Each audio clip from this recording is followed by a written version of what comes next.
शिक्षा निकेतन high school class 8। हम geography का 5th लेसन पढ़ रहे थे सर।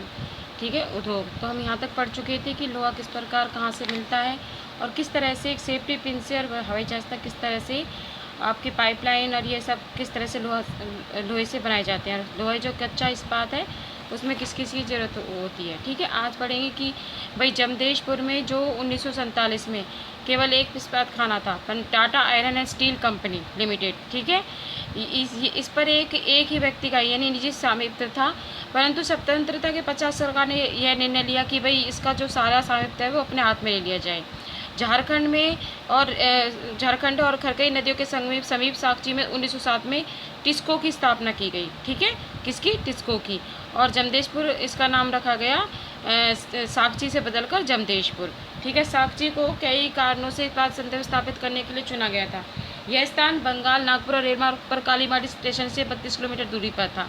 ठीक है, टिस्को को झरिया कोयला क्षेत्रों से कोयला और उड़ीसा छत्तीसगढ़ से लोहा चूना पत्थर मैग्नीज प्राप्त होता है, इसलिए यहाँ पर पूंजी उपलब्ध हुई। जमशेदपुर में टिस्को की स्थापना के बाद कई अन्य औद्योगिक संयंत्र स्थापित किए गए। भारत में जो लोहा इस्पात उद्योग के विकास से औद्योगिक विकास भी आरंभ हुआ। तो इस प्रकार टिस्को का यहाँ पर हुआ। पीट्सबर्ग है कि ये संयुक्त राज्य अमेरिका का एक महत्वपूर्ण इस्पात नगर है पीट्सबर्ग। ठीक है, कच्चा माल जैसे कोयला पीट्सबर्ग में उपलब्ध होता है, जैसे लोहे से प्राप्त खानों से प्राप्त होते हैं। तो पीट्सबर्ग जो है 1500 किलोमीटर की दूरी पर है और यहाँ पर यह अश्क के नौ परिवहन हेतु सस्ता मार्ग है। और यहाँ पर आज पीट्सबर्ग बहुत सी बड़ी इस्पात मिल है। यह मिल पीट्सबर्ग के ऊपर मोनोहेलो और एनी नदी की घाटियों पर पीट्सबर्ग के नीचे सहारे पर स्थित है। पीट्सबर्ग क्षेत्र में इस्पात मिलों के अतिरिक्त कई अन्य क्या है कारखाने भी हैं। ठीक है, आपने यहाँ तक लोहा इस्पात के पढ़ा। अब पढ़ेंगे कि सूती वस्त्र उद्योग क्या है। सूती वस्त्र उद्योग प्राचीन हमारे यहाँ पर एक कला है जो कपास, ऊन, सिल्क और जूट और पटसन का निर्माण होता है। उपयोग में लाए गए कच्चे माल के आधार पर वस्त्र उद्योग का वर्गीकरण किया जा सकता है। ठीक है, सूती वस्त्र उद्योग विश्व के जो प्राचीन उद्योगों में से एक है। 18वीं शताब्दी में पावरलूम नामक ब्रिटेन में इस विश्व के अन्य दूसरे शताब्दी में हुआ था। तो हमारे यहाँ पर सबसे ज़्यादा सूती में जो है वो है बम्बई में।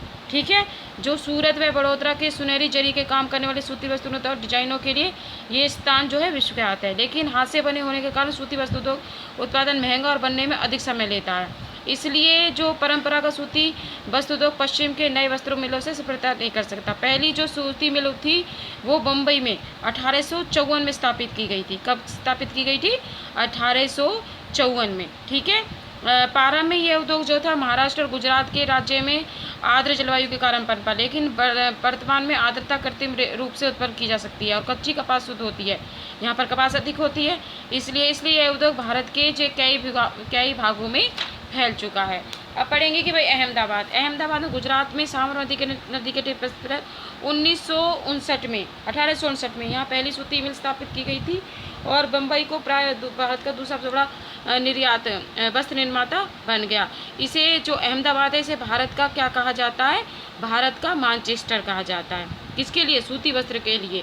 ठीक है, कपास उत्पन्न करने वाले क्षेत्र के बहुत निकट स्थित है। यहाँ कच्चा माल जो है बहुत आसानी से मिल जाता है, क्योंकि भाई वस्त्र किसी भी कार्य को करने के लिए कच्चे माल की आवश्यकता होती है ना, तो मिल जाता है। स्पाट भूभाग और भूमि की आसानी से उपलब्धता मिलों की स्थापना में होता है। गुजरात और महाराष्ट्र राज्य की घनी आबादी इस उद्योग को कुशल है। ठीक है, ये था भाई सूती उद्योग। अब पढ़ेंगे कि भाई जो ओसाका है, ओसाका जापान का एक महत्वपूर्ण वस्त्र निर्माण केंद्र है। यहाँ जापान का इसको मैनचेस्टर कहा जाता है। जैसे अहमदाबाद को भारत का मैनचेस्टर कहा जाता है तो इसको जापान का मैनचेस्टर कहा जाता है। ओसाका के चारों ओर विस्तृत मैदान सूती मिलों के विकास के लिए आसानी है। ठीक है, योडो नदी के मिलों पर पर्याप्त मात्रा में उपलब्ध कराती है और यहाँ पर जो श्रमिक है वो आसानी से उपलब्ध हो जाते हैं। ओसाका वस्त्र उद्योग कच्चे मालों के ऊपर से निर्भर रहता है। ये तो थे आपके सूती मल उद्योग के। अब है भाई सूचना प्रौद्योगिकी क्या है? सूचना प्रौद्योगिकी है भाई ये है कि सॉफ्टवेयर कंपनियों ने ऐसा कर लिया है कि पूरे विश्व में शिफ्ट काम करने के लिए कई रास्ते हो गए हैं। ठीक है, जैसे मान लो कि उद्योग सूचना के संग्रह, परंग और वितरण का व्यवहार में लाते हैं। वर्तमान में यह उद्योग भूमंडलीय हो गया है ना, जो ये सूचना प्रौद्योगिकी उद्योग है। और यह संसाधन उपलब्ध लागत की बुनियादी एक ढांचा माना जाता है। बेंगलुरु जो है दक्कन पठार पर स्थित है। यहाँ से इसका नाम सिलिकॉन पठार पड़ा। यह शहर वर्ष भर में मृदु जलवायु के लिए प्रसिद्ध है। सिलिकॉन घाटी सांता क्लारा घाटी के भाग पर है। यह उत्तर अमेरिका में रॉकी पर्वतमाला के निकट स्थित है। इस क्षेत्र की जलवायु शीतोष्ण है। यहाँ शायद कभी तापमान 0 डिग्री सेल्सियस से नीचे रहता है। सिलिकॉन पठार जो है बेंगलुरु और सिलिकॉन घाटी कॉफी के भारत के महानगरीय केंद्रों में जैसे सूचना उद्योग में जो उभरे हैं वो है मुंबई, नई दिल्ली, हैदराबाद और चेन्नई। ठीक है, और जैसे कि अब है आजकल गुड़गामा, पुणे, तिरुवनंतपुरम और कोची और चंडीगढ़ जो सूचना प्रौद्योगिकी के लिए उपलब्ध है। क्या है ये सूचना प्रौद्योगिकी? ये जैसे आपके कंप्यूटर है, इंटरनेट है, ये सारे क्या हैं आपके सूचना प्रौद्योगिकी, जो कि आपको सारी जगह की जो जानकारी मिलती है। ठीक है, इस तरह से ये आपका ये लेसन कंप्लीट होता है। तो आपने इसमें उद्योगों के बारे में पढ़ा है कि किस लोहा उत्पाद और कपड़ा उत्पाद और ये जो है आपकी सूचना प्रौद्योगिकी के ऊपर। ठीक है, इसके बाद आपके कुछ शॉर्ट क्वेश्चन है और आपके अभ्यास के क्वेश्चन हैं जो आपको कॉपी पे करने हैं, परंतु उससे पहले एक बार ये लेसन को पूरी अच्छी तरह से रीड करना है। ठीक है, आज के लिए इतना ही, नेक्स्ट अगली क्लास में करेंगे।